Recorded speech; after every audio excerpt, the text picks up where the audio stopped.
Good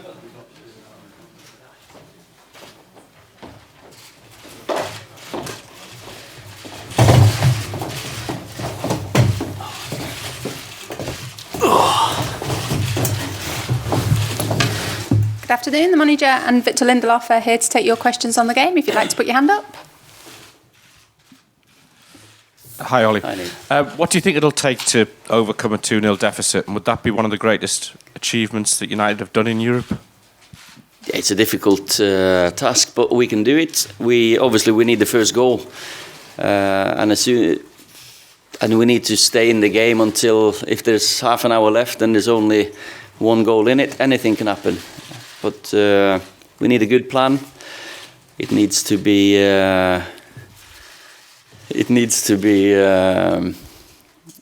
put in place, and we need to perform on the night, of course, because they are a team full of quality. Hi, Victor. A question for Victor first. You're obviously speaking almost the same language as your manager. In what way has that made you feel more comfortable? And what has he done? What has he helped you with since he came in? Well, of course, it's always nice to speak your own language, and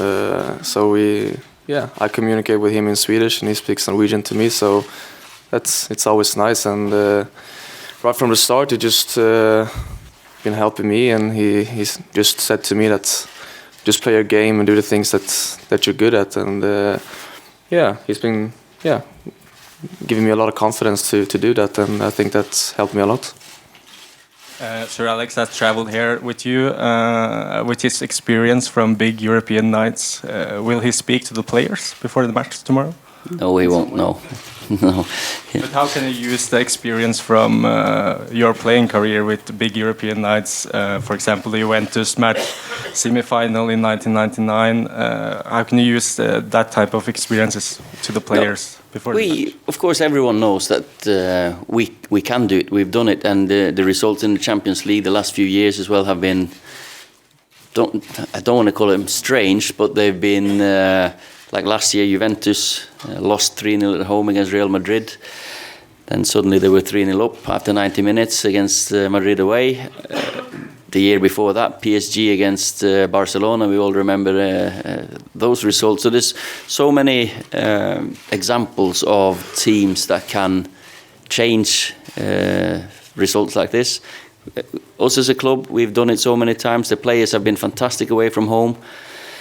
We've beaten Chelsea, Arsenal, Tottenham, which have given us belief that we can do this as well. Ole Gunnar. Where are we now? Here. Yeah, there you are. Sorry. You have played in the Parc des Princes in 1995 with Molde. What are your memories of this special game, of the atmosphere at the stadium at this very time? We were without the chance, really. We lost at home. I remember more my game at Ullevål than I scored against PSG, so that's one of my good memories. They were a good team back then as well, but the way they've developed has been fantastic. Hi, Ollie, down here. I'm aware I've asked you team news questions, I think, constantly over the last couple of weeks, but firstly, Alexis, and secondly, you've got to make history to win tomorrow night. Does that sense of making history appeal to you and the players? Yeah, of course. You know, when, call it, no one believes in you, there's always that little bit of character in yourself that we have to show ourselves. Making history is not really the motivation. Motivation is going through. I think these players, they're not used to losing. Not happy with the way we lost the home game, of course, but we know at our best we can match them. Yeah, it looks like he might be out for. It was a bad knee injury, so if it's 4 weeks or 6 weeks, hopefully he'll recover quickly. Oui, bonjour. Une question en français. Yeah. Ici, à votre gauche. Do I have to put this one on now? Le président du Paris Saint-Germain, Nasser Al-Khelaifi, a récemment indiqué que Kylian Mbappé était une légende du PSG. Quel regard portez-vous sur Kylian Mbappé? Est-ce qu'il est ou est-ce qu'il va devenir une légende du foot mondial? Merci. Well, He has already started his career fantastically. He's a young boy, and it'll be interesting to watch the rest of his career. But hopefully tomorrow we can stop him here. He's lightning in the World Cup. It was fantastic to watch him. So, but hopefully tomorrow it'll be down to Victor and our boys to stop him.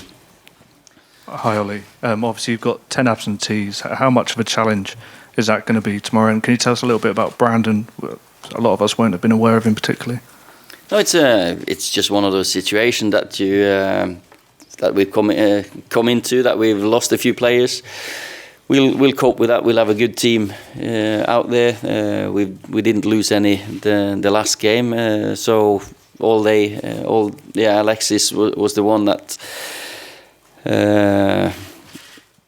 we struggled to get fit for now. Brandon, fullback, who can play both sides quick. It's the first time he travels with us. He didn't expect to come. But that's part of being here. That suddenly you're called upon. That's why you're in the academy. That we believe in you, and suddenly you have to step up. That's why we've got good coaches for them to make them ready. Hi Ole. Hi.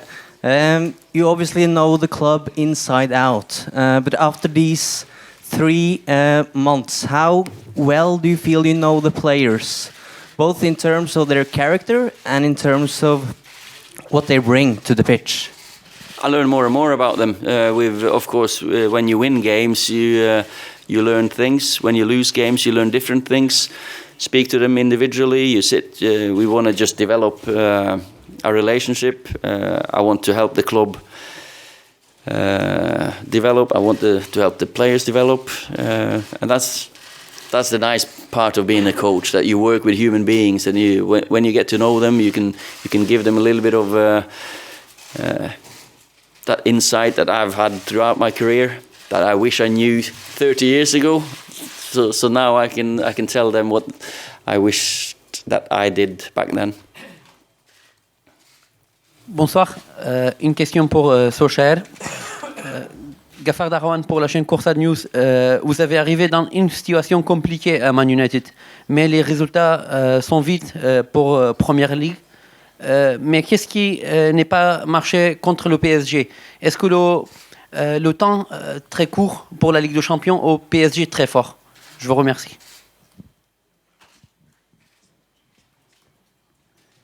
Well, when you concede a set piece, that's always disappointing. And the next 10 minutes were the biggest problem that we had. We opened ourselves up too much to get that equaliser, and we know their qualities on the counter-attack. And I've got to say that 10-minute period, they looked like they were going to score every time they had the ball. We settled down again after 2-0, but it was too late then. Hi Ole. 3 years ago, Marcus Rashford came from nowhere and was put into the team sort of unannounced. You've brought a lot of youngsters with you this time. Can they kind of draw inspiration on that kind of feat that he achieved that night? I think every young player who plays at this club is dreaming about coming on and having an impact that Rash has had. There's been so many examples of that, and that's the belief they must have to make it. And tomorrow night might be a chance for some of the young ones.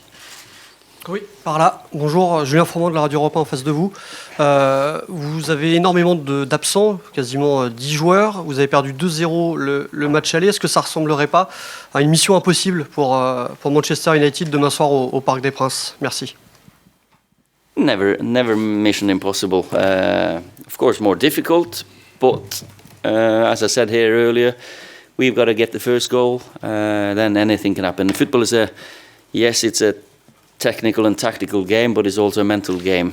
Suddenly, goals always change games. And if we get the first one, we'll be believing even more. So, and they might start doubting themselves. So, but it's important that we get the first one.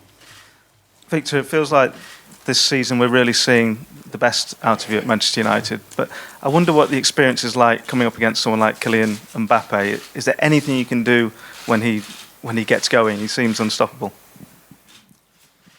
I think everyone here knows his qualities. I think he's shown that, and he's a world class player. So, but I'm looking forward to the challenge.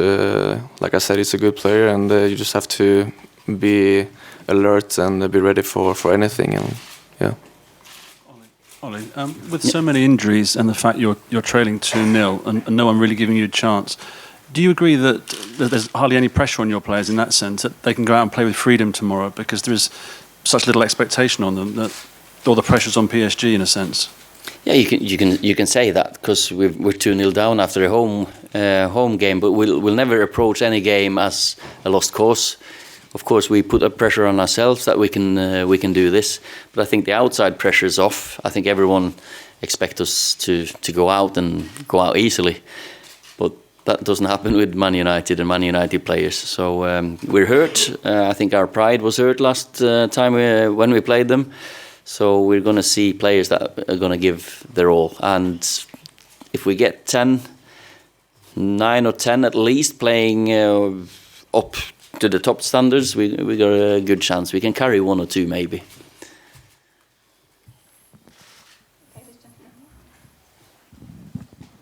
Over here. David Ayo from Yahoo Sport.